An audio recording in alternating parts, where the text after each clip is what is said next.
Bienvenue dans ce How to POM. Aujourd'hui, nous verrons comment créer une map avec représentation dynamique de la charge réseau. Ce type de map est également appelé une weather map. Dans une weather map apparaissent différents hosts, et chaque lien entre ces hosts représente le service network d'un host, ou plus précisément la charge réseau sur une interface de ce host. Avant de créer votre weather map, il est indispensable de vérifier que toutes les conditions sont réunies. Premièrement, chaque host qui apparaîtra dans la map doit bien entendu être supervisé par POM via SNMP. Vérifiez qu'ils sont bien enregistrés dans le fichier tableur et qu'ils apparaissent bien dans le bac à événements de POM. Deuxièmement, chaque service network que vous représenterez ne doit lister qu'une seule interface réseau. Si ce n'est pas le cas, corrigez la valeur de la colonne port du service network. Pour rappel, vous pouvez obtenir la liste des interfaces disponibles sur un host grâce à la commande list snmp iface. Une astuce pour ne pas perdre de vue l'interface que vous représenterez est de donner au service network un nom évocateur dans la colonne name. Pensez à revalider la configuration de POM après toute modification du fichier Excel avec la commande pomgen-fi. Troisième et dernier prérequis avant de créer votre weather map, pour chaque service network, les valeurs de seuil warning et critical devront être fournies. Et il est également conseillé de renseigner au moins une valeur de vitesse dans les différentes colonnes speed. Si ces colonnes sont laissées vides, POM tentera de détecter automatiquement la vitesse maximale sur l'interface.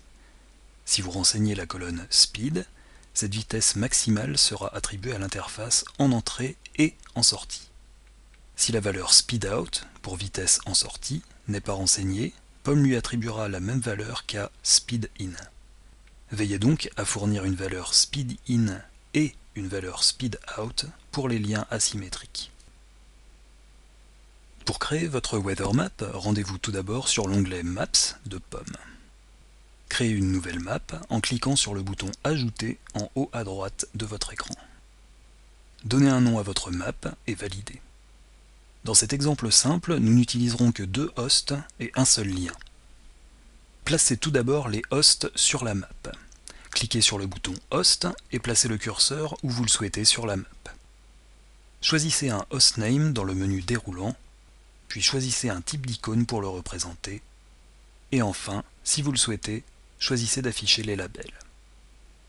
Après avoir validé, le host apparaît sur la map. Répétez l'opération jusqu'à avoir placé tous vos hosts sur la map.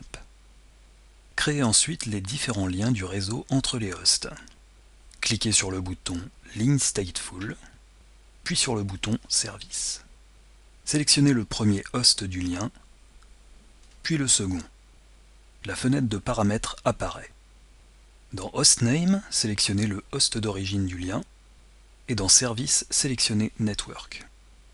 Dans le menu déroulant du type de ligne, sélectionnez le dernier type qui fera figurer les pourcentages de charge ainsi que la bande passante. Enfin, si vous le désirez, choisissez d'afficher les labels. Après validation, le lien apparaît dans la map. Répétez l'opération autant que nécessaire, puis enregistrez la carte en cliquant sur le bouton Afficher. Cette map vous permet ainsi de visualiser les vitesses en entrée et en sortie entre deux hosts, ainsi que le taux de charge sur le lien. Avec la méthode que nous venons de décrire, vous pouvez ainsi créer des maps pour de simples liens ou pour des réseaux complets. Pour plus d'informations, reportez-vous à l'admin guide POM, à la page Weather Map des Maps, ainsi qu'à la page Network des templates de service.